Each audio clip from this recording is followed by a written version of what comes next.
Chers élèves, bonjour. Je suis Ndjeko Skanjbe Patrice, professeur de français du secondaire.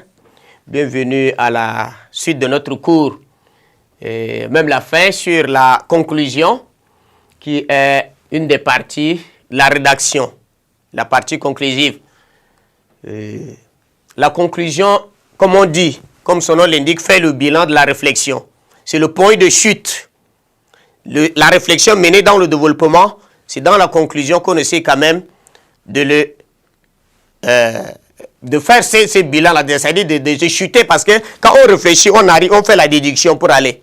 C'est-à-dire quand vous faites un voyage, vous allez à la destination, donc la conclusion, c'est la destination.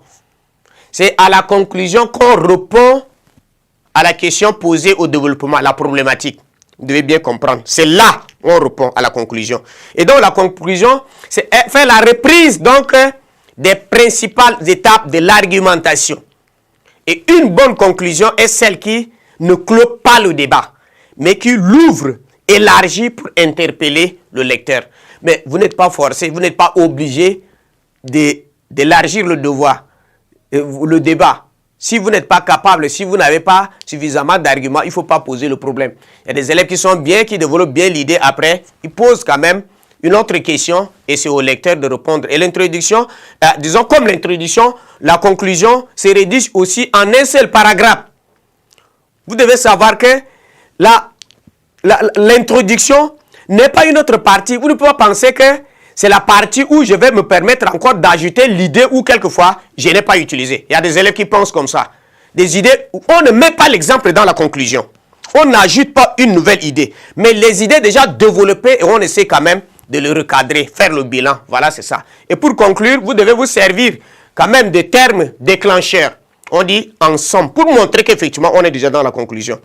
En définitive, en conclusion, pour tout dire, en dernier ressort, en dernière analyse, il en résulte de ce qui précède. Voilà, c'est des termes comme ça qu'on utilise. Mais vous devez aussi voir comment vous allez faire la présentation. C'est important pour que vous voyez la présentation de la rédaction.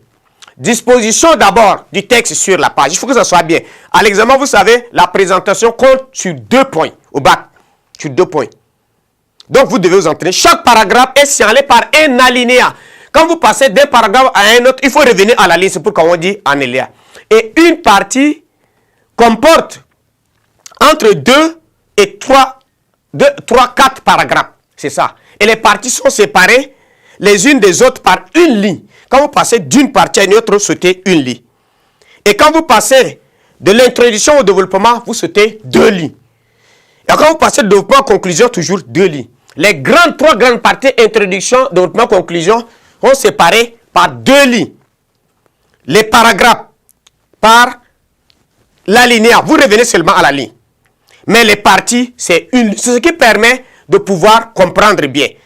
Et donc, vous devez comprendre que vous devez aussi soigner l'écriture. C'est très important. Vous devez soigner l'écriture écrite de manière lisible. Quand vous écrivez un devoir, ce n'est pas les notes que vous prenez. Mais quand on écrit très mal, vous ratez en présentation et ça perturbe même le correcteur qui n'arrive pas à bien vous lire et ça vous pénalise. Donc, pour l'évaluation ici, on tient compte de la pertinence, de la compréhension et de l'analyse du sujet. Est-ce que le sujet est compris? C'est pertinent. Est-ce que vous avez bien analysé? On tient aussi compte de qualité du plan. Quel est le plan que vous avez adopté? Est-ce que le plan-là répond, c'est pertinent, répond aux problèmes posés? On tient compte de ça. On tient compte aussi de la clarté et de la cohérence de l'argumentation. Est-ce que vous avez été clair dans votre argumentation?